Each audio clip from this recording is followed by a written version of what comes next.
In the kingdom of God, security is found in the opposite direction. Resources exist to be deployed, flowing toward a specific purpose rather than sitting in a vault.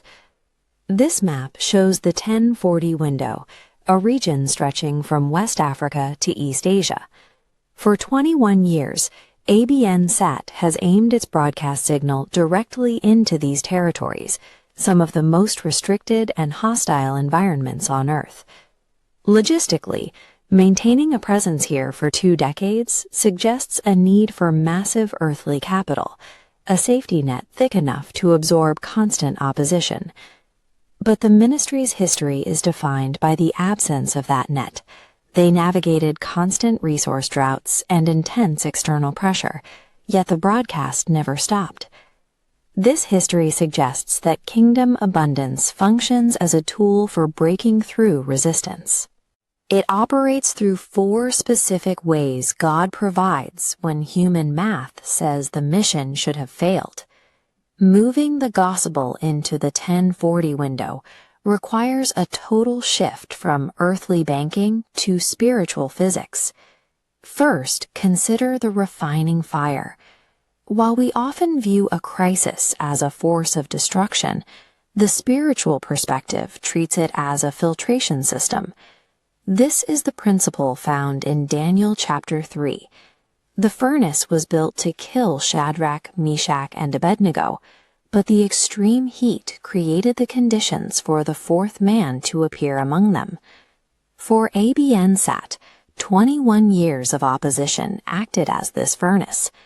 The fire burned off the ropes that bound the ministry, leaving a message that emerged pure, tested, and far more powerful than before the trial. Second is the unending flow. Humans often wait for an entire ocean of resources to arrive before they feel comfortable moving forward.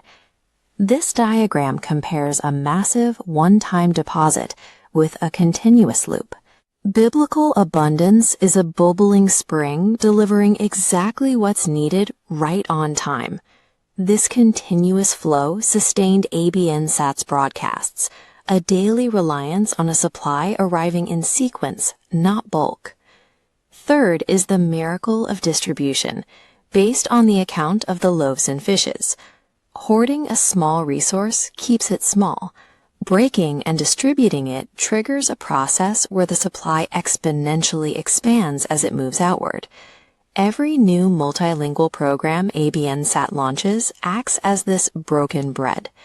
The more the ministry gives to the nations, the more the core resource seems to multiply. Fourth is the unshuttable door, modeled after the Church of Philadelphia in the book of Revelation. Divine abundance ignores our metric of strength. In the kingdom, faithfulness during periods of weakness creates a response from God that worldly power cannot replicate. As a result of this faithfulness, the King of Kings forced open satellite and digital channels into closed regions. These signals bypass physical borders and fortified walls, moving through doors that no earthly regime has the power to shut.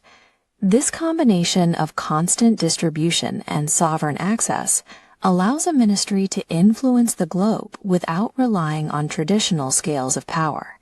Abundance is the environment believers are meant to inhabit, rather than a final destination to be reached one day. Entering this environment starts with our words. Speaking life means aligning our declarations with the holy fire of the Spirit, even when we are surrounded by the enemy's attempts to stop us. Perseverance is also required.